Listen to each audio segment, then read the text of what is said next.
So I want to read to you 1 Corinthians chapter 11, verses 23 to 26. Sabi dito, for I receive, Holy Communion is about come in union. Okay? And in 1 Corinthians chapter 11, verse 23 to 26, sabi dito, for I receive from the Lord what I also pass on to you. The Lord Jesus, on the night he was betrayed, took bread, and when he had given thanks, he broke it and said, "This is my body which is for you. Do this in remembrance of me." In the same way, after supper, he took the cup, saying, "This cup is the new covenant in my blood. Do this whenever you drink it in remembrance of me. For whenever you eat this bread and drink this cup, you proclaim the Lord's death until he comes." Praise God for the reading of his word. So church, we all know that the power of communion is in remembrance. Amen? But tonight, I want to exhort to you that communion is also about union. Kaya kanina, come in union. Communion. Amen? And sabi sa John 6:56, ang sabi ng ating Panginoong Jesucristo, whoever eats my flesh and drinks my blood remains in me and I in them. So, the bread, it represents the body of our Lord Jesus Christ, which is, his broken body is for our healing and wholeness. And the blood of our Lord Jesus Christ that was shed on the cross, it is for our forgiveness and redemption. Amen? So, Jesus declares that whoever eats his flesh and drink his blood abides in him. Amen? So, yung word po na abides dito, ang ibig pong sabihin niyan is, 1, to remain. Number 2, in a place, it is to stay. Number 3, to wait. Number 4, to continue. Number 5, it is to endure.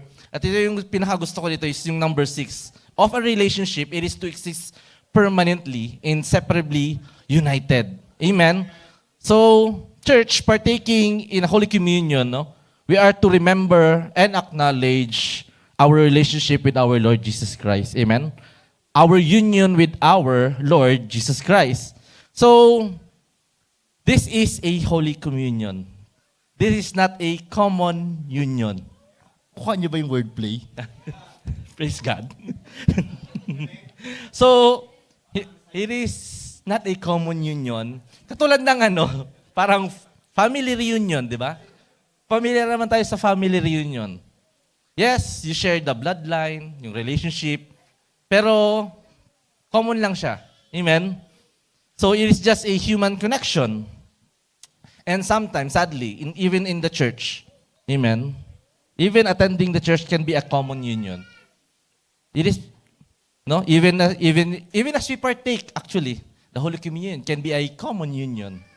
If you don't acknowledge kung sino yung nagpapabanal sa ginagawa natin.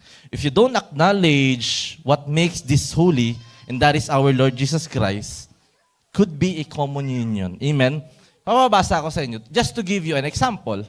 Next slide, please. In Mark 26, chapter 23, at saka sa John 13:26. Sabi dun sa Matthew, our Lord Jesus Christ, He answered and said, He who dip his hand with me in this dish will betray me. Talking about Judas. And in John chapter 13, verse 26, Jesus answered, It is the one whom I will give this piece of bread when I have dipped it in this dish. And dipping the piece of bread, he gave it to Judas, son of Simon Iscariot.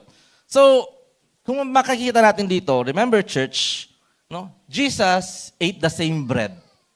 Kinain niya yung same bread na dinistribute ng ating Panginoon. The same bread that Jesus blessed. Judas ate the same bread. Ang matindi pa dito, our Lord Jesus Christ, this is the first time that the Holy Communion was instituted. Amen? Even, ang pinaka gusto ko pa dito is, our Lord Jesus Christ personally gave this piece of bread to Judas. Amen? Napaka-intimate nun. So, sa tradition nila, ang pagbibigay ng bread, it means an act of love. Amen? Grace. It talks about yung relationship mo sa Kanya. It talks about the communion. Amen? So, our Lord Jesus Christ offers Judas an opportunity to repent. Amen? Even in the last moment, our Lord Jesus Christ offered Judas to repent. Amen? So, but the difference is, balik lang tayo dun sa next slide. No? The difference was not in the bread, but it is in the heart. Amen? Judas, he may have received the bread coming from our Lord Jesus Christ, but he rejected our Lord Jesus Christ himself. Amen? Again, the difference was not in the bread, but in the heart. Judas received the bread, yet rejected our Lord Jesus Christ. Amen? So, ano yung matututunan natin dito? No? It is about the condition of our heart. I don't know what is the condition of your heart when you partake this bread. Likewise, you don't know the condition of my heart when I partake this bread. But there is one thing that we can be sure of. Next slide po. That is, God is madly in love with you. Amen? Kahit ano yung condition. Kasi on the moment of Judas' heart, nandun yung betrayal, pinakita ng Diyos yung kanyang pagmamahal.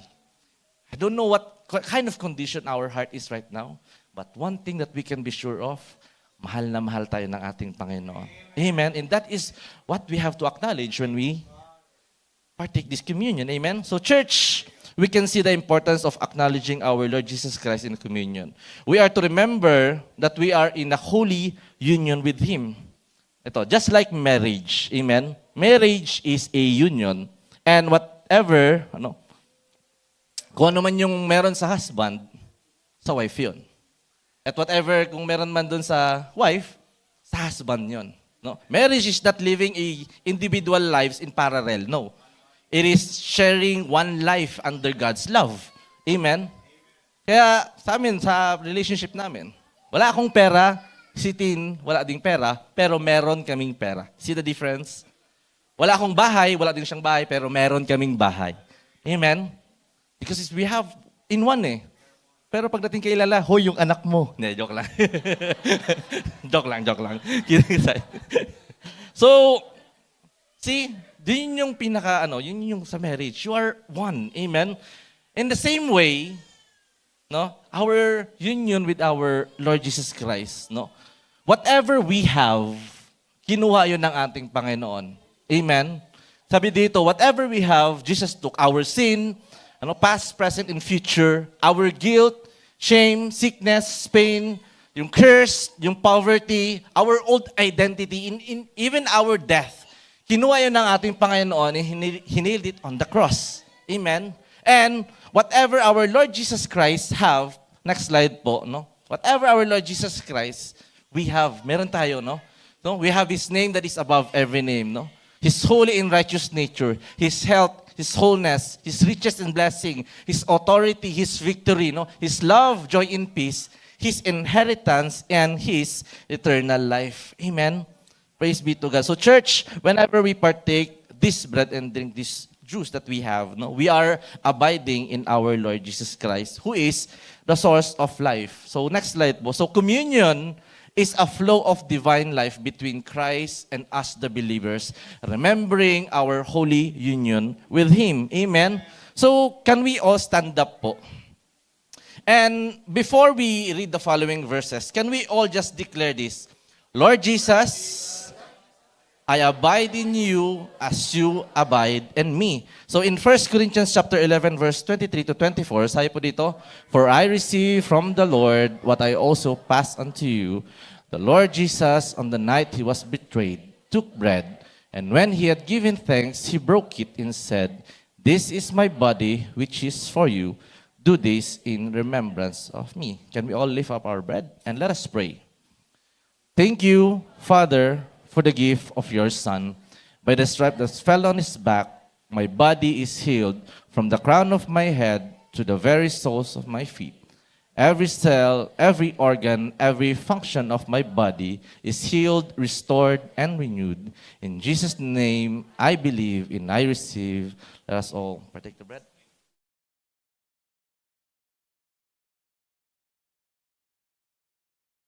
In the same way, after supper, He took the cup, saying, This cup is the new covenant in my blood.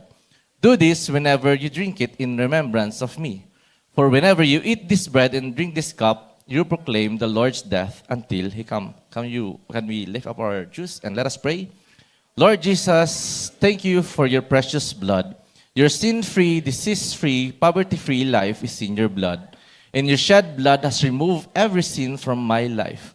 Through your blood, I am forgiven of all my sins, past, present, and future, and made completely righteous. Today, I celebrate and partake of the inheritance of the righteous, which is preservation, healing, wholeness, and provision.